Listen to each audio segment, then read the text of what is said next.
À 45 ans, la journaliste de M6 va mettre sa carrière sur pause, le temps de sortir au printemps son premier album en tant que chanteuse.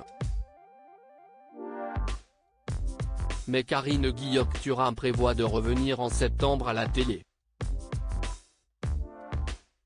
Les habitudes de Karine Guillaume-Turam vont bientôt être chamboulées. Le 16 décembre, la journaliste se mettra en retrait du 12. 45, ce rendez-vous d'info qu'elle présente depuis 10 ans et 4 mois déjà, et qui signe, à date, sa meilleure année historique auprès de l'ensemble du public. Désormais, Nathalie Renaud se chargera du journal de la mi-journée en semaine. Ce jeu de chaises musicales entraîne la titularisation de Dominique Tenza, joker du 19.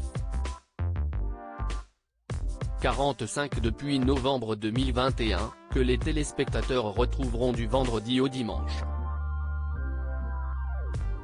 Karine Guillaume-Turam, elle, assure qu'elle reviendra à l'antenne à la rentrée. Pour la première fois, elle s'explique sur les tenants et aboutissants de cette décision longuement mûrie.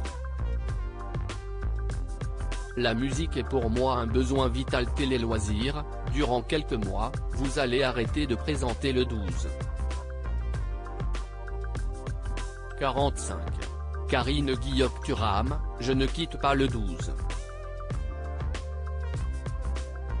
45, je me mets en retrait de l'antenne pendant quelques mois, de janvier à fin août. Ce n'est pas un départ, mais une pause. Pourquoi avoir pris cette décision? Je nourris un projet musical depuis de très nombreuses années. J'ai toujours écrit, chanté et composé. La musique m'est importante et la période de Covid-19 a remis les choses en perspective pour plein de gens, dont moi. Je me suis posé des questions existentielles sur ce que j'avais vraiment envie d'approfondir et la musique en fait partie. Passez-vous par la musique pour que l'on vous connaisse davantage?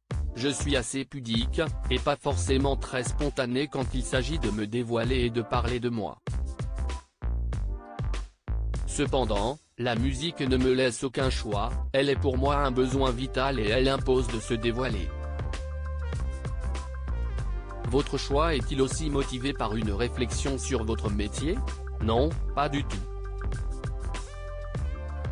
Pendant la période de Covid-19, c'était un honneur d'être à l'antenne tous les jours alors que le monde était à l'arrêt.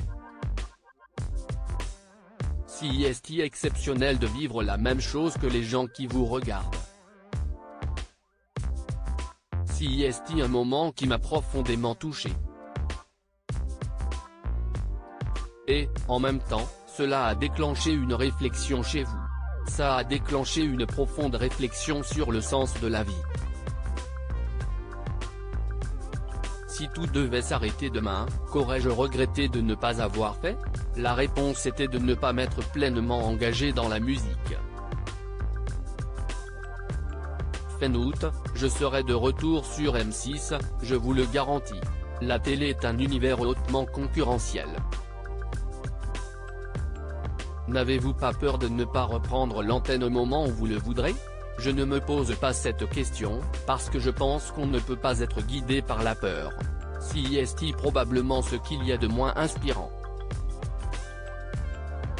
Je ne peux pas présager de l'avenir, mais ce n'est pas du tout une inquiétude pour moi.